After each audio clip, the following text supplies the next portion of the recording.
불자님들, 안녕하십니까? 오늘은 많은 분들이 마음속에 품고 계신 무거운 짐, 바로 용서하지 못하는 마음에 대해 말씀드리고자 합니다. 누군가에게 깊은 상처를 받았을 때 그 아픔이 가슴속에 응어리져 밤마다 잠 못 이루신 적 있지 않으십니까?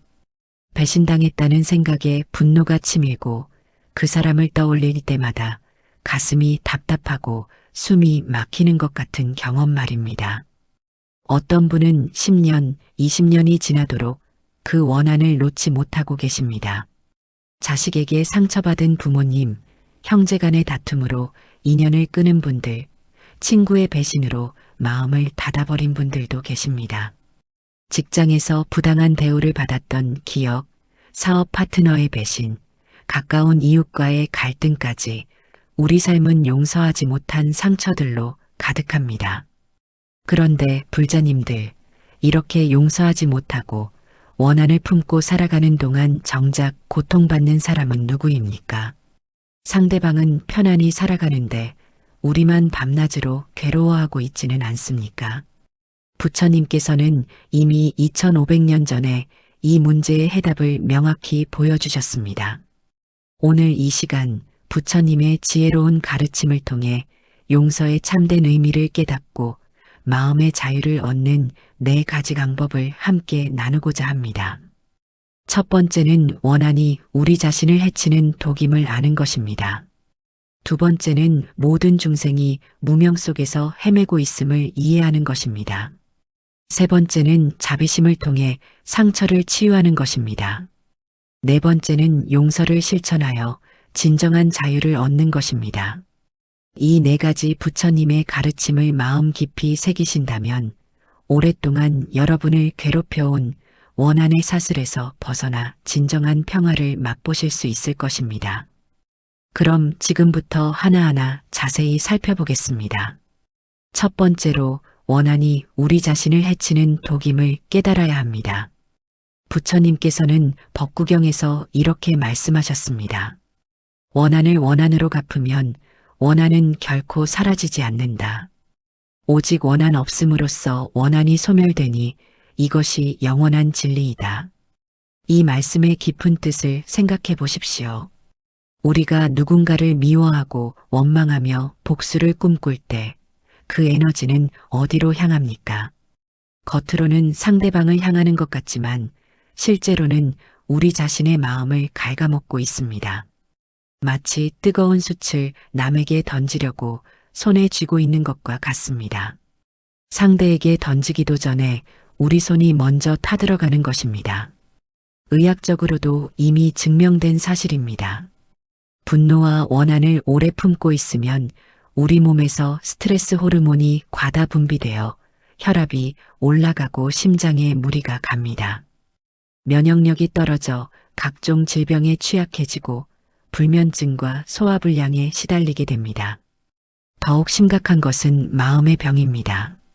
원한을 품고 사는 사람은 항상 피곤하고 우울하며 작은 일에도 예민하게 반응합니다.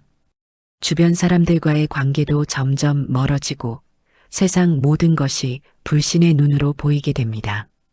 이것이 바로 원한이라는 독이 우리를 천천히 병들게 하는 과정입니다. 실제로 한 불자님의 이야기를 들려드리겠습니다. 이분은 사업 파트너에게 큰 배신을 당해 재산을 모두 잃으셨습니다. 그 후 10년 동안 그 사람을 원망하며 살았고 복수할 방법만 생각하셨다고 합니다. 그런데 어느 날 병원에서 위암 진단을 받으셨습니다. 의사 선생님께서 말씀하시길 오랜 스트레스와 분노가 병의 원인이라고 하셨습니다. 그제야 이분은 깨달으셨습니다. 자신이 그 사람을 미워하는 동안 정작 그 사람은 새로운 사업으로 잘 살아가고 있었고 고통받는 것은 오직 자신뿐이었다는 것을 말입니다. 부처님께서는 또한 이렇게 말씀하셨습니다. 분노는 마치 끓는 물과 같아서 잡으려 하면 우리 손을 데우고 던지려 해도 우리를 태운다. 이 말씀이 얼마나 정확한 비유입니까? 우리가 원한을 마음에 품고 있는 한 그 불은 끊임없이 우리 내면을 태우고 있는 것입니다. 불자님들, 지금 이 순간 자신의 마음을 돌아보십시오. 혹시 누군가에 대한 원망과 분노가 마음 한구석에 자리 잡고 있지는 않습니까? 그 감정이 여러분에게 어떤 영향을 미치고 있는지 솔직히 살펴보십시오. 밤에 잠을 설치게 하지는 않습니까? 소중한 사람들과의 시간을 즐기지 못하게 방해하지는 않습니까? 건강을 해치고 있지는 않습니까? 만약 그렇다면 이제는 깨달아야 할 때입니다. 원한을 품고 사는 것은 스스로에게 독을 먹이는 것과 같다는 진리를 말입니다. 상대방을 벌주기 위해서가 아니라 바로 우리 자신을 위해서 용서가 필요한 것입니다. 용서는 상대방에게 주는 선물이 아니라 우리 자신에게 주는 가장 큰 선물입니다. 이것이 첫 번째로 깨달아야 할 부처님의 지혜입니다. 두 번째로 모든 중생이 무명 속에서 헤매고 있음을 이해해야 합니다. 화엄경에 이런 말씀이 있습니다. 중생이 괴로움을 겪는 것은 무명에 덮여 있기 때문이다. 무명이란 진리를 모르는 어리석음이니 이로 인해 번뇌가 생기고 업을 짓게 된다. 이 말씀을 깊이 새겨보십시오. 우리에게 상처를 준 그 사람도 사실은 깨달음을 얻지 못한 중생일 뿐입니다. 진리를 모르기에 어리석은 행동을 하고 무명에 가려져 있기에 잘못된 선택을 하는 것입니다. 만약 그 사람이 진정으로 깨달은 사람이었다면 애초에 그런 행동을 하지 않았을 것입니다. 조주선사의 어록에 이런 이야기가 전해집니다. 한 제자가 스승께 물었습니다. 스승님, 저에게 큰 해를 끼친 사람을 어떻게 대해야 합니까? 조주선사께서 대답하셨습니다. 그 사람은 어둠 속을 걷는 맹인과 같으니 그를 미워할 것이 아니라 연민을 가져야 하느니라. 맹인이 길을 가다가 누군가와 부딪혔다고 해서 그를 원망하겠는가? 그는 보지 못하기에 부딪힌 것이니 도와주어야 하지 않겠는가? 이 말씀이 얼마나 깊은 깨달음을 담고 있습니까? 우리에게 상처를 준 사람들도 진리를 보지 못하는 영적인 맹인과 같습니다. 그들은 자신이 무엇을 하고 있는지, 그것이 얼마나 큰 상처를 주는지 제대로 알지 못합니다. 탐욕, 분노, 어리석음의 삼독에 사로잡혀 있기에 그런 행동을 한 것입니다. 생각해 보십시오. 진정으로 행복하고 마음이 평화로운 사람이 다른 사람에게 해를 끼치겠습니까? 다른 사람을 배신하고 상처 주는 사람은 이미 자기 자신도 깊은 고통 속에 있는 사람입니다. 내면의 상처와 결핍, 두려움과 불안이 그런 행동으로 나타나는 것입니다. 부처님께서는 대승기실론에서 이렇게 말씀하셨습니다. 중생이 악업을 짓는 것은 본성이 악해서가 아니라 무명의 구름에 가려져 있기 때문이다. 모든 중생은 본래 부처의 성품을 가지고 있으나 무명으로 인해 그것을 드러내지 못할 뿐이다. 이 말씀을 우리가 겪은 상처에 적용해 보십시오. 여러분에게 상처를 준 그 사람도 본래는 청정한 불성을 가지고 있습니다. 다만 지금은 그것이 무명의 먹구름에 가려져 있을 뿐입니다. 언젠가는 그 구름이 걷히고 자신이 지은 업의 무게를 깨달을 날이 올 것입니다. 실제로 많은 경우 사람들은 시간이 지난 후에 자신의 잘못을 뒤늦게 후회합니다. 다만 그때는 이미 관계가 끊어진 후라 용서를 구할 기회조차 없는 경우가 많습니다. 한 노스님께서 이런 말씀을 하셨습니다. 중생을 미워하는 것은 어린아이가 불을 가지고 노는 것을 보고 그 아이를 미워하는 것과 같다. 아이는 불이 위험한 줄 모르고 노는 것이니 우리가 할 일은 미워하는 것이 아니라 가르쳐주는 것이다. 불자님들, 우리가 이런 관점으로 상황을 바라본다면 어떻게 되겠습니까? 분노와 원한이 조금씩 누그러지지 않겠습니까? 물론 이것이 상대방의 잘못을 정당화하는 것은 아닙니다. 잘못은 잘못입니다. 다만 우리가 그 잘못을 바라보는 관점을 바꾸는 것입니다. 악의에 찬 고의적인 공격으로 보는 대신 무명 속에서 헤매는 중생의 어리석은 행동으로 보는 것입니다. 이렇게 보면 미움보다는 연민이 생기고 복수보다는 자비가 일어납니다. 이것이 바로 부처님께서 가르치신 용서의 시작입니다. 상대방을 단죄하는 것이 아니라 그 사람도 고통받는 중생임을 이해하는 것입니다. 이것이 두 번째로 깨달아야 할 부처님의 지혜입니다. 세 번째로 자비심을 통해 상처를 치유하는 수행을 해야 합니다. 부처님께서는 자비심이야말로 모든 번뇌를 치유하는 최고의 약이라고 말씀하셨습니다. 법화경에 이런 구절이 있습니다. 대자대비는 모든 중생의 좋은 친구요, 모든 고통의 치료자이며 모든 번뇌의 해독제이다. 자비심을 닦으면 원한도 사라지고 분노도 녹아내린다. 그렇다면 구체적으로 어떻게 자비심을 닦아야 할까요? 부처님께서 가르쳐 주신 자비관 수행법이 있습니다. 먼저 조용한 곳에 편안히 앉아 호흡을 고르십시오.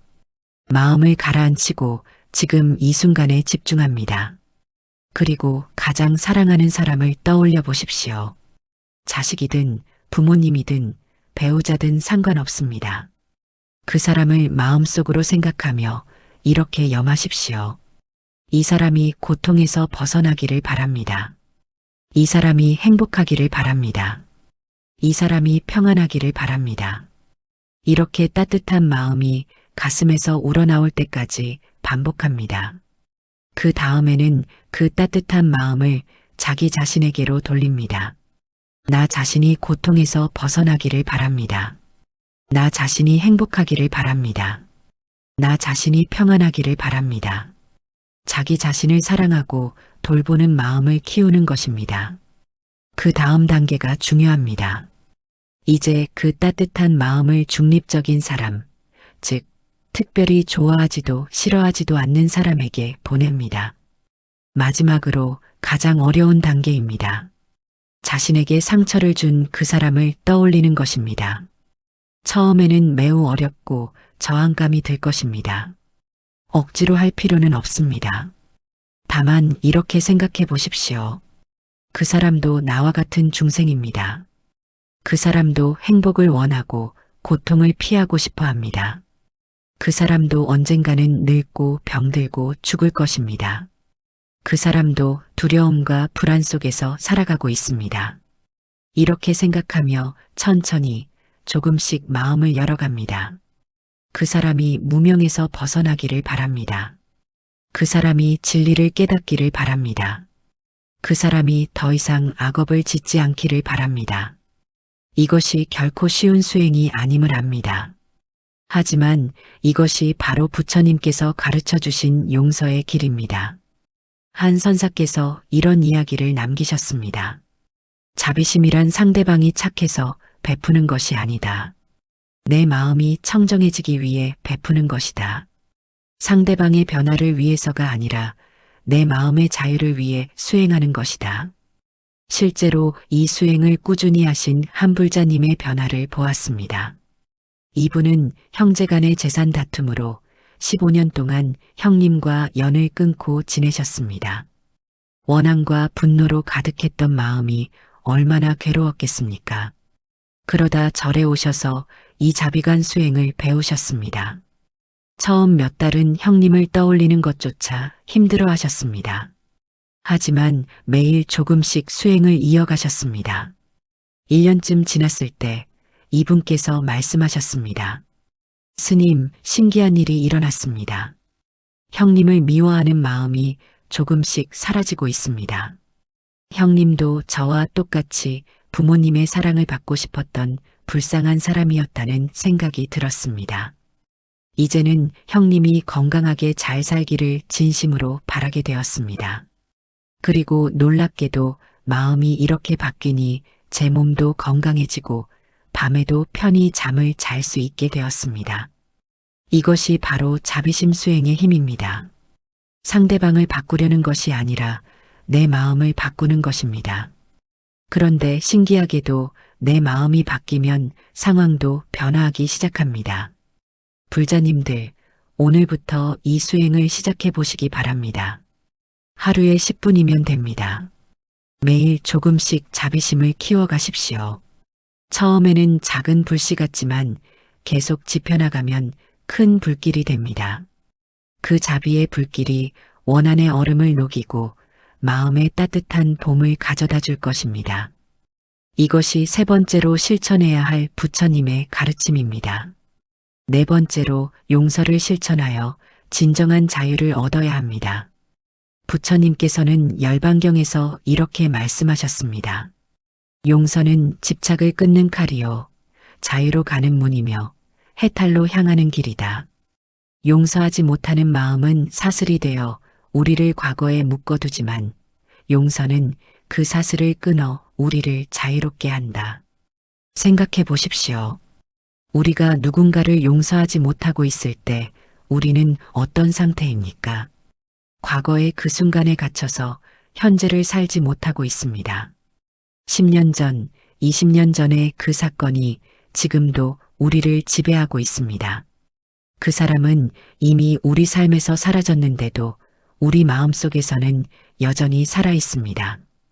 이것이야말로 가장 큰 속박이 아니겠습니까? 용서란 상대방을 위한 것이 아니라 바로 이 속박에서 벗어나는 것입니다. 상대방의 잘못을 인정하는 것도 그 행동을 정당화하는 것도 아닙니다. 다만 그것이 더 이상 나를 지배하지 못하게 하는 것입니다.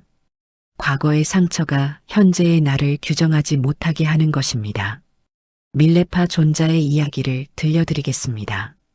젊은 시절 밀레파는 숙부에게 재산을 빼앗기고 어머니는 그 고통으로 돌아가셨습니다. 분노에 찬 밀레파는 흑마법을 배워 복수했고 많은 사람이 죽었습니다. 하지만 복수 후에도 마음은 평화롭지 않았고 오히려 더 큰 고통에 빠졌습니다. 그때 위대한 스승 마르파를 만나 가르침을 받게 되었습니다. 마르파는 밀레파에게 극심한 고행을 시켰습니다. 수없이 탑을 짓고 무너뜨리기를 반복했습니다. 이는 밀레파가 자신의 과거와 원한을 완전히 내려놓을 수 있도록 하기 위함이었습니다. 마침내 밀레파는 깨달았습니다. 진정한 자유는 복수가 아니라 용서에서 온다는 것을. 숙부를 용서하고 자기 자신도 용서했을 때 비로소 마음의 평화를 얻었습니다. 그 후 밀레파는 티베트 최고의 성자가 되었습니다. 불자님들, 지금 용서할 준비가 되셨습니까? 용서는 한순간에 이루어지는 것이 아닙니다. 그것은 과정이고 여정입니다. 오늘 당장 모든 것을 용서할 수 없어도 괜찮습니다. 중요한 것은 그 첫걸음을 내딛는 것입니다. 구체적인 방법을 알려드리겠습니다. 첫째, 자신의 감정을 인정하십시오. 아픈 것은 아프다고 인정하는 것입니다. 억지로 괜찮은 척할 필요 없습니다. 상처받았고 화가 났고 배신감을 느낀다는 것을 솔직히 받아들이십시오. 둘째, 그 상처를 부처님께 맡기십시오. 명상을 하며 부처님께 기도하십시오. 부처님, 저의 이 아픔을 보아주소서. 이 원한을 내려놓고 싶사오나 아직 힘이 부족합니다. 부처님의 자비로 저를 도와주소서. 이렇게 기도하며 그 짐을 내려놓는 것입니다. 셋째, 작은 것부터 시작하십시오. 만약 그 사람을 직접 용서하기 어렵다면 먼저 자기 자신을 용서하십시오. 그때 제대로 대응하지 못한 나 자신을, 상처받은 나 자신을 용서하는 것입니다. 또한 작은 일상의 용서부터 시작하십시오. 길에서 부딪힌 사람, 무례하게 군 점원, 교통체증을 일으킨 운전자. 이런 작은 일들을 용서하는 연습을 하다 보면 점점 용서의 근육이 강해집니다. 넷째, 용서를 표현하십시오. 꼭 직접 만나서 말할 필요는 없습니다. 편지를 쓰되 보내지 않아도 됩니다. 마음속으로 그 사람에게 말하십시오. 나는 당신을 용서합니다. 더 이상 당신이 나를 지배하지 못하게 하겠습니다. 나는 이제 자유롭습니다. 이렇게 말하는 것만으로도 큰 변화가 일어납니다. 다섯째, 감사를 찾으십시오. 이것이 가장 어렵지만 가장 강력한 방법입니다. 그 상처 덕분에 내가 배운 것이 무엇입니까? 더 강해졌습니까? 더 지혜로워졌습니까? 더 자비로워졌습니까? 모든 고통에는 가르침이 숨어 있습니다. 그것을 발견할 때 상처는 선물로 변합니다. 한 스님께서 이런 말씀을 하셨습니다. 용서는 약한 자의 포기가 아니라 강한 자의 선택이다. 용서할 힘이 있는 사람만이 진정으로 용서할 수 있다. 용서는 패배가 아니라 승리요, 굴복이 아니라 해방이다. 불자님들, 용서를 통해 얻는 자유가 얼마나 큰지 아십니까? 더 이상 과거에 묶이지 않습니다. 더 이상 그 사람의 얼굴이 떠올라 밤잠을 설치지 않습니다. 더 이상 분노로 하루를 낭비하지 않습니다. 마음이 가벼워지고 몸이 건강해집니다. 주변 사람들과의 관계도 좋아집니다. 새로운 사람을 만나고 새로운 경험을 할 여유가 생깁니다. 무엇보다 자기 자신과 화해하고 평화를 찾게 됩니다. 이것이 바로 용서가 주는 진정한 자유입니다. 금강경에 이런 말씀이 있습니다. 과거심을 얻을 수 없고 현재심을 얻을 수 없고 미래심을 얻을 수 없다. 이 말씀은 과거에 집착하지 말라는 뜻입니다. 과거는 이미 지나갔고 다시 돌아오지 않습니다. 그 과거의 상처를 붙잡고 있는 것은 흐르는 강물을 손으로 움켜쥐려는 것과 같습니다. 물은 계속 흘러가는데 우리만 손을 쥔 채 서 있는 것입니다.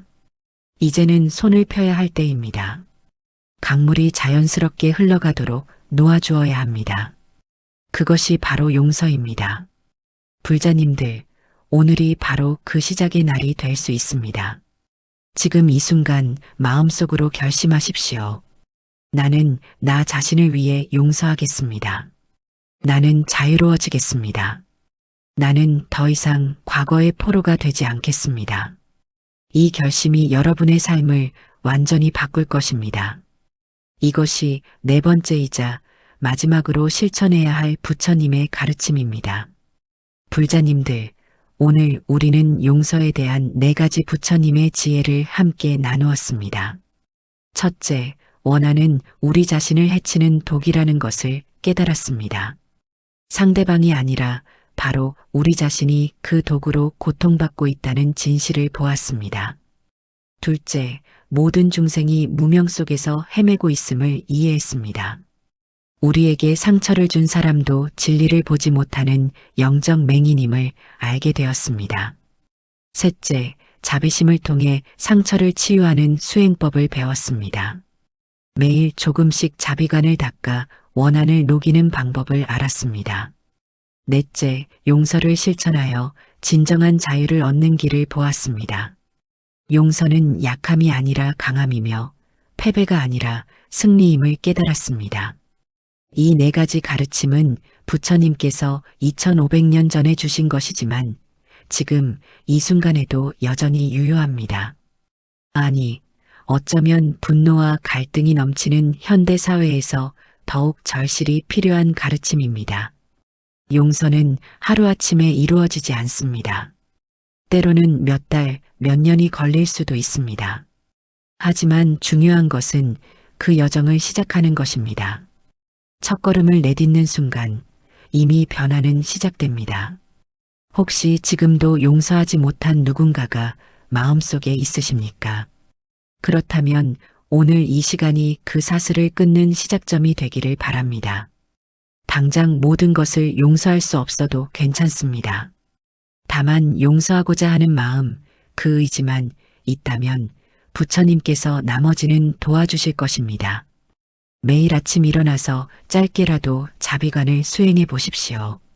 잠들기 전 오늘 하루 나를 불편하게 한 사람들을 떠올리며 작은 용서를 실천해 보십시오.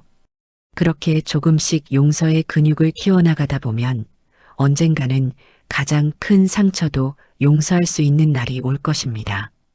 그날 여러분은 진정으로 자유로운 사람이 될 것입니다. 누구에게도 묶이지 않고 과거에도 얽매이지 않는 자유를 맛보게 될 것입니다. 그것이 바로 부처님께서 원하시는 우리의 모습입니다. 오늘 이 말씀이 여러분의 마음에 작은 씨앗이라도 심어지기를 바랍니다. 그 씨앗이 자라나 언젠가는 용서와 자비의 큰 나무가 되어 많은 이들에게 그늘을 드리우기를 기도합니다. 이 영상이 도움이 되셨다면 좋아요 버튼을 눌러주시고 구독과 알림 설정으로 부처님의 지혜를 계속 받아보시기 바랍니다. 댓글로 여러분의 생각과 경험을 나눠주시면 함께 배우고 성장할 수 있습니다. 여러분 모두가 용서의 기쁨을 맛보시고 마음의 평화를 얻으시길 기원합니다. 원컨대 이 공덕으로 모든 중생이 원한을 내려놓고 자비심을 얻어 함께 부처의 길을 걸어가기를 서원합니다. 나무 석가모니불, 나무 아미타불, 나무 관세음보살, 법부님들 모두 건강하시고 평안하십시오. 고맙습니다.